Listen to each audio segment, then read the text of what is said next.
And lastly, let's talk about the Brayden, Rachel, Sean, Kat, and Tanner love pentagon. Oh, can I add Jess into that too, kind of? Is it a hexagon? Whatever.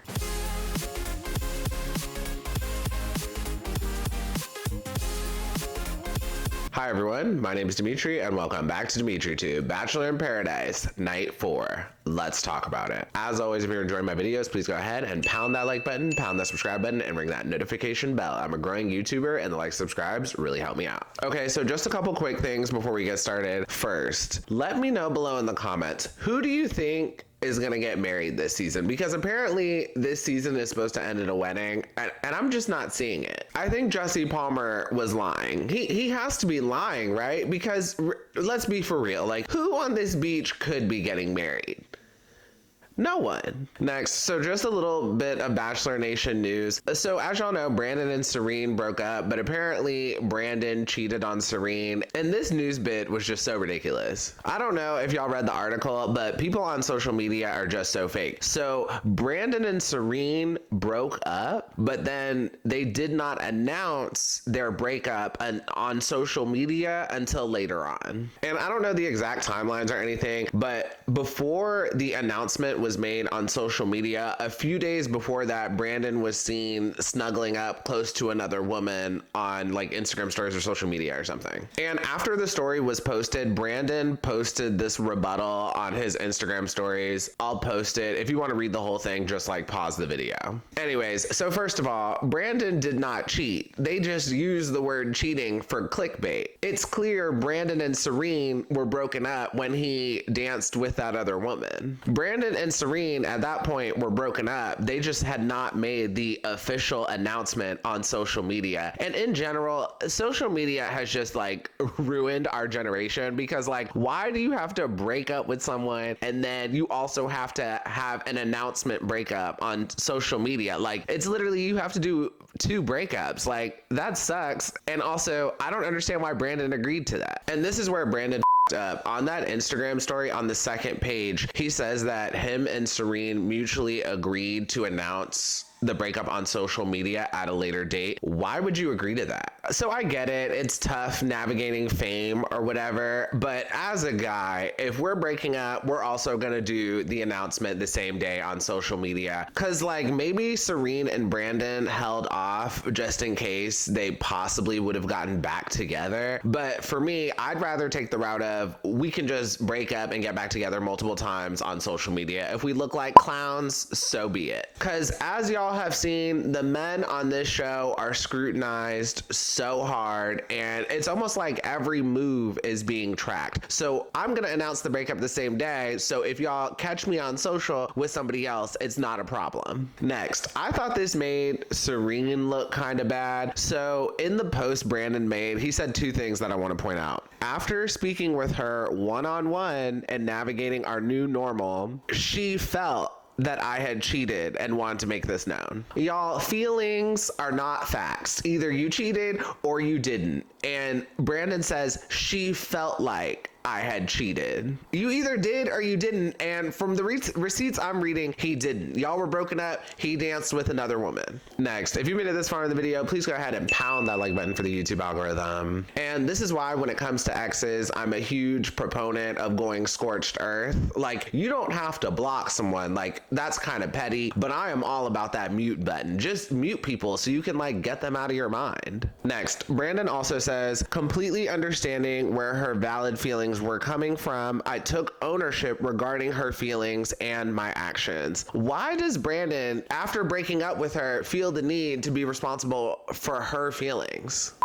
That, don't get me wrong, I'm gonna act like an adult and I'm gonna be very cordial, but I'm not gonna micromanage the feelings of an ex and stop living my life because of your feelings. Like, that's not what's gonna happen. And that begs the question, when is Brandon allowed to move on and start living his life fully again? Okay, that's all I got. Let's dive into the episode.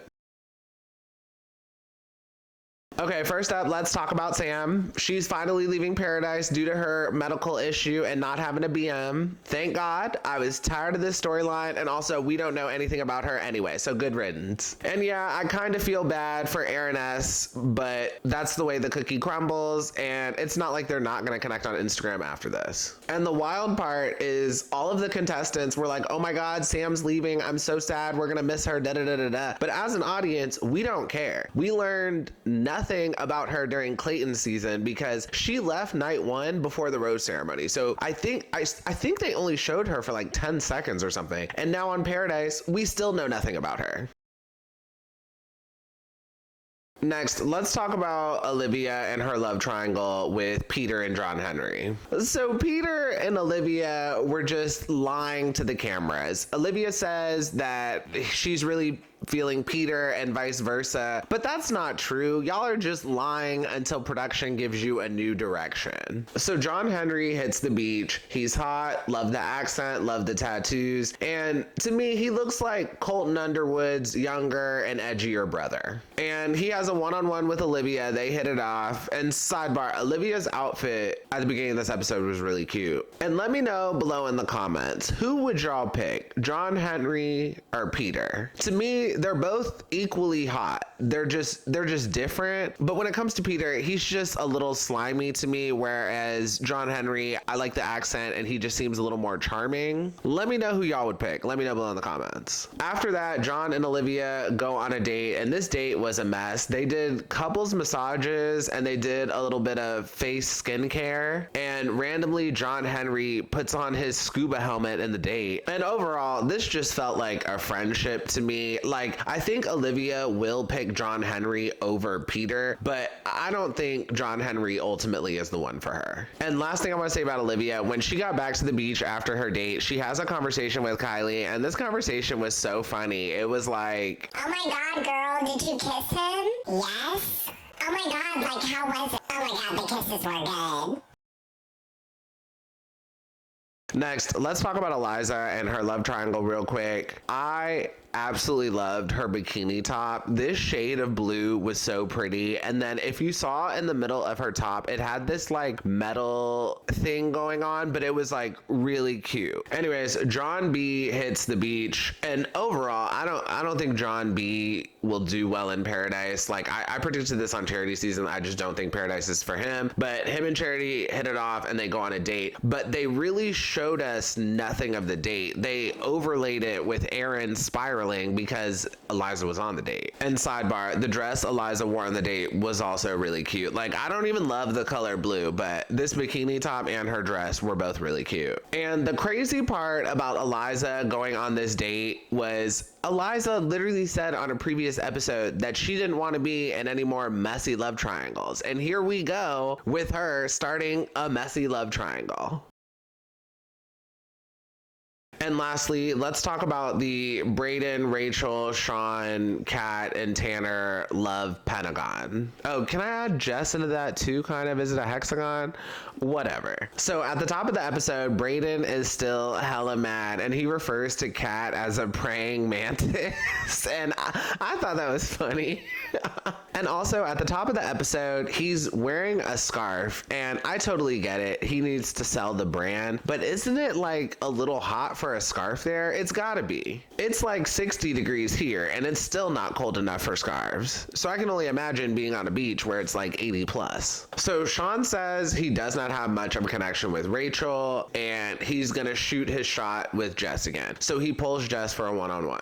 And Jess is not interested, but I think it's very annoying when people do this. Like, she sugarcoats it. Jess says she's open to exploring if someone else comes along, and Sean responds, open to exploring but not with me. And he frames that like a question, and Jess responds, I don't know if I could get to that point. And it's just like, girl, just be more direct. Like, I get it, she doesn't want to hurt her feelings, but like when you sugarcoat it this much, it's just like, I don't know, I think it's too much. After that, Brayden pulls Rachel for a one-on-one and tells her that Sean is unsure if he's still interested in pursuing you. So then after that, Rachel confronts Sean and she's like, I am so angry right now. I'm embarrassed. My blood is boiling right now. And Rachel, y'all know I don't with Rachel, but this is just like, it just continues. Why is Rachel making this all about her and how she's been hearing rumors on the beach? Like, that ate me up, how she made this all about her. Also, what is Rachel wearing? This looks like something a 6-year-old girl would wear to her ballet and jazz practice. And during this interaction, Sean very much tries to pull a Hail Mary and he says, I only want to pursue you after Rachel finds out this information, and it doesn't work. I'm pretty sure Sean and Rachel are done. And the reason I found Rachel so annoying at this point is because she is just so worried about her image. Again, she needs to focus on finding love, but she's not doing that. All she's focused on is